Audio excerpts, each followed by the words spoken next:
Huli sa akto ang isang 21 anyos na lalaki at isang menor de edad na kasama nito na humihit ng marijuana sa lungsod ng Puerto Princesa, particular na sa Purok Masikap, Abueg Road, Barangay Bangko-Bangko, Puerto Princesa City.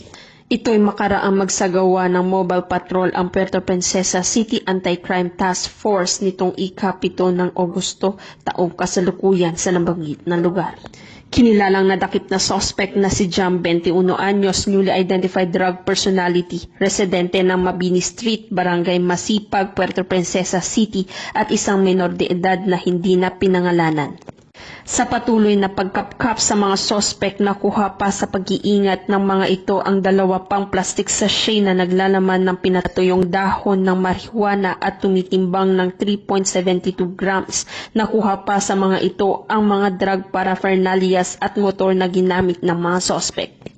Kaugnay niyan, lahat na nakumpiskang droga at iba pang mga ebidensyang maging ang mga sospek ay nasa tanggapan na ng Puerto Princesa City Police Station 1 habang inihahanda ang mga kasong paglabag sa Republic Act 9165 o Comprehensive Dangerous Drug Act of 2002. Ang insidente na ito ay nagpapakita ng patuloy na determinasyon ng mga kawani ng batas na labanan ang iligal na droga sa bansa at pagsuporta sa kampanya ng Bagong Pilipinas.